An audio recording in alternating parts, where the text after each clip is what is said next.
Welcome to Created Healthy. I'm Dawn Combs. It's a common idea that God gave us everything we need in nature, but do we believe it enough to walk that out in truth? Often the very same people who say this go looking for answers on how to use food and medicine from man-made sources. Everything man creates comes with a user's manual. Why would God be any different? I challenge you to join me in seeking revelation about our body, mind, soul, and spirit health by digging into His written word and in practicing pure science in the visible world of His creation. Some days I take notes and I go back to think about what it is that I am being led to say.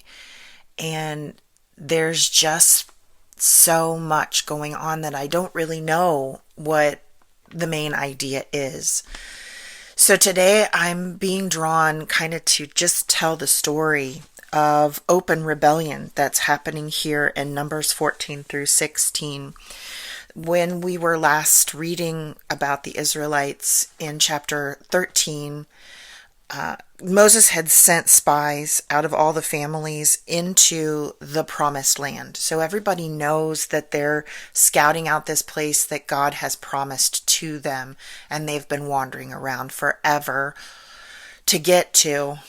And so it must have been really exciting, but also kind of terrifying. I can identify with this feeling of being on the edge of something that God promised me, and now I'm not so sure that I actually want it and want to do the work that is necessary on the other side of crossing into that land.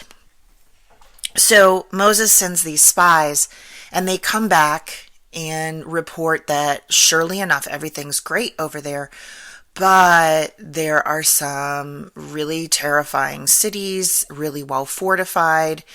The people are not nice, and in fact, they also say there are some giants. And they had sent 12 spies, so 10 of the spies immediately start saying, you don't want to go over there. We've gone the wrong direction, guys. This is not like whatever Moses has been telling us, that this is a God promise. We got to turn back. 2 men stand up, Caleb and Joshua, and they say, no, God promised this. God's faithful. God's going to see us through. He's already working ahead of us, and these people are all going to be delivered into our hands. Unfortunately, we have open rebellion. So the people are so scared of what it's going to take to get God's promise that they begin to talk about appointing new leaders. And so God starts this open rebellion right in front of the tent of meeting. It says the glory of the Lord shines out of the tent of meeting. And God says to Moses, what have I got to do to be believed? He turns to Moses again and says, look, I will wipe out all of these people, and I will establish my covenant. I will establish my covenant of having a relationship with human beings on the planet, and you will have all of the kids that become all the generations. I'll just go through you. It's interesting to me here that Moses seems to be able to provide a human perspective of our thinking back to God. He has direct conversations with God, so it's not just him following orders or being directed around like an automaton. Moses has the ability to choose, and he's twice now turned away this offer of taking on being the chosen people and having all of these bothersome, complaining people that he has to shepherd around be wiped out. Must have been really tempting. But not only does he turn it down, he has that free will without angering God, but he also provides perspective here and talks God out of destroying them immediately. So God pardons everybody. And the last time we had any kind of anger, like people are dying on the edge, like there's fires burning on the edge of camp, and people are being burnt up, and Moses keeps praying away the anger of God against this rebellion. So God pardons the people, but he says, look, none of the men that were in the census that were just counted, none of you will get to go into the promised land. I'm going to give it to your children because you've rejected what I brought you here to do.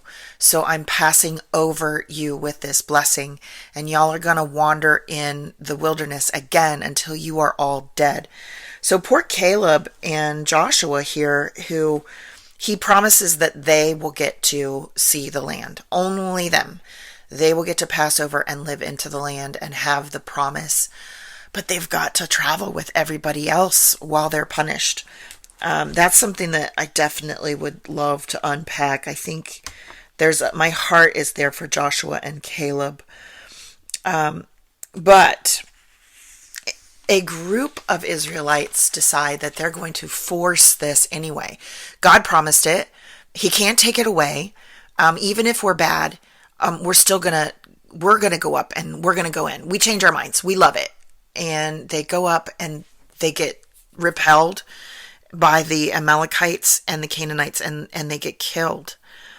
So that doesn't work out, and that's an object lesson definitely to pick up there. But God goes on, and they're traveling. And then a group of Levites come together. Now, this is the group of chosen people that are serving God and protecting the rest of the Israelites from God's power seeping out and killing them all. And a group of Levites under Korah, and there are two other leaders that we're told are between the Levites and the Reubenites. They decide that they're going to lead a coup, and they have gathered 250 men behind them that all agree that Aaron and Moses are actually bad news, and they're not leading the people where they need to go. There's something wrong. They're not doing a good job, and they're going to take over for them.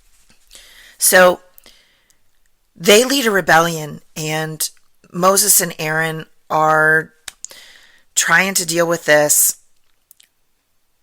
And Moses says, look, this isn't going to be good for you. I'm going to gather all of the people together, and I want you all to watch, because if Korah and his folks die a normal death here, then it isn't me. I'm not doing this, that I really am acting under God's say-so, and you've made God mad. Well, God opens up the ground underneath Korah and all of his tents, and the other two ringleaders and everybody that's with them opens up the ground, sucks them down into fire, closes the earth over them, and then comes out of the tent of meeting where the 250 that were gathered with them are standing, and consumes all of them in fire. And Aaron's son is told by God through Moses to go and take all the censers, because all of these people were Levites. They were holy men, and they were carrying censers and trying to take over for the holy men, Aaron and Moses. And we're told that Moses, or Aaron's son, takes all of their censers and beats them into plate for the altar to forever remember this rebellion. It's a big deal. So tents and people and whole households have just been sucked into the earth, and 250 people were consumed in front of the tent of meeting. And I kind of feel like if I saw that I'd be pretty affected. I think I'd stay in line for a little bit. I think I'd be pretty assured that God is not somebody to make angry. But the very next day, Israel grumbles, and everybody is passing around these rumors amongst their tents that Moses and Aaron actually caused all of those deaths. So God is he's had it. And he plans to consume Israel. And it's like, I kind of imagine this movie scene where there are people that are dropping all over the place, and Moses and Aaron are yelling to one another, and in my mind there's violent wind and everything's shaking, and it's impossible to keep your feet, and Moses and Aaron are trying to run against this power that's coming at them out of the tent. And Moses yells for Aaron to run in and get a censer of fire from the altar and put incense on it and run back out as fast as you can to stop this. And Aaron does this, and he runs out with this censer with incense, and he sprints into the middle. God is consuming Israelites, all of the, they keep saying the congregation, so everybody has come together. God is consuming them from one side to the other, and Aaron races down the center of where people are dying of plague. He runs in between where there are dead and dying and where the plague has not reached on the other side, and prays for their atonement, prays for to cover their sin of open rebellion in front of God. And he stops the plague. And we're told that 14,700 people die because of Korah, because of this mutiny and this open rebellion in front of God. And as I think about this whole story and how it all goes together, so what's the main theme? What are we getting here? And like I said, I have a heart for Caleb and Joseph, who are going to live out this punishment even though they were righteous. I'm seeing so much stupidity. I just feel like if you've got lightning and fire and thunder trapped in a tent that's among you and you see this happening, why do you keep doing why are you openly scoffing and mocking and starting rumors and trying to be rebellious? It goes beyond my understanding. But what stands out to me here is that when God talks about consuming, he's talking about plague. There is this illness that is taking over, that is corrupting the bodies of the Israelites. And it makes me think about a couple things that I've said over the past few weeks. One, if we go all the way back to Genesis and we think about how our bodies are formed, so how the Israelites' bodies are and what we are made of earth. And a couple days ago, I was talking about something that I noticed in Genesis, something that I see as a theme throughout, is that all of creation is perfect. All of creation was designed to glorify God. It cannot rebel. It cannot, nothing in nature can go against its design, which is to mirror and glorify God. And so I think about what it is to stand in front of the presence of God, which we don't get the opportunity to do, and I'm very grateful for today.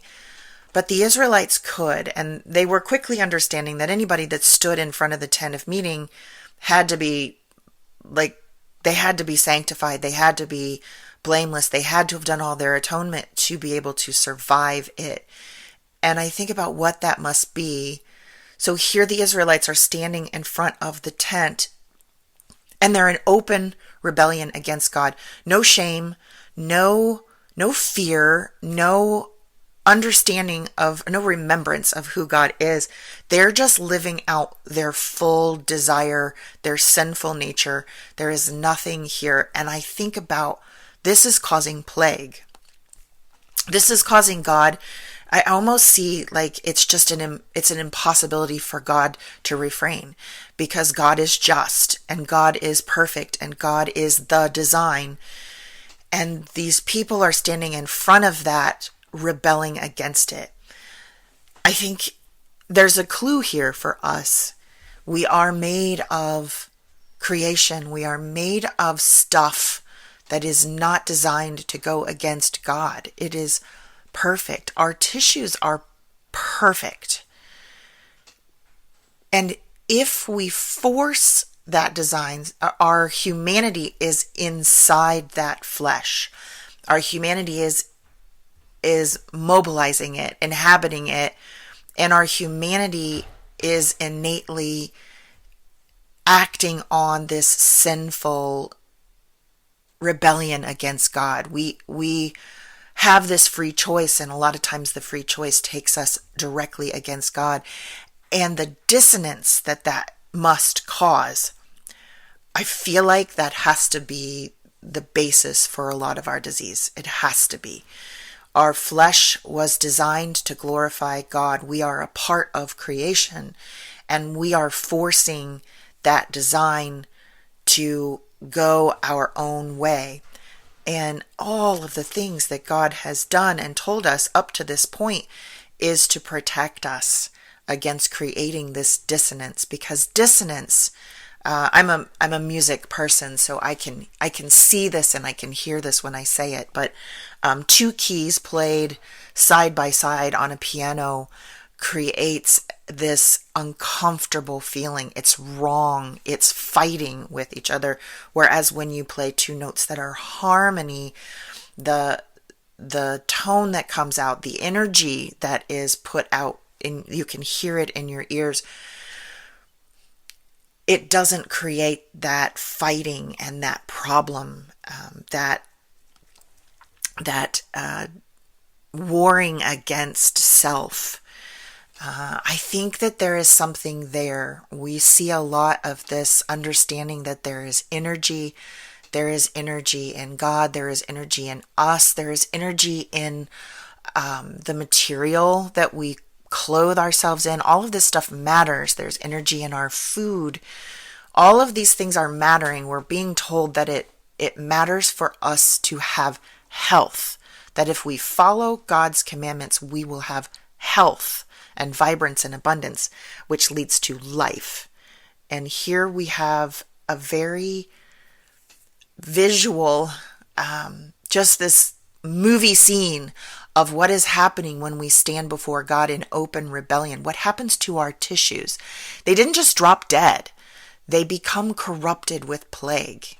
And I think that speaks to a dissonance between what our matter is and what our soul is in our innate humanity when we sin and what it does. Anyway, maybe I am out in left field. Maybe I'm taking this to a direction that maybe you don't see.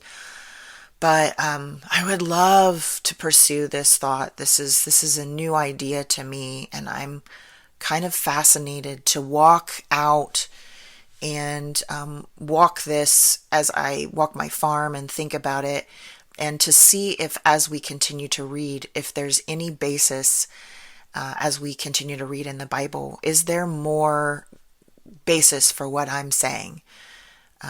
Is there support? I pray that God is blessing you today, and that He is drawing you out into His creation, drawing you in to His Word, and giving you the same curiosity that I feel.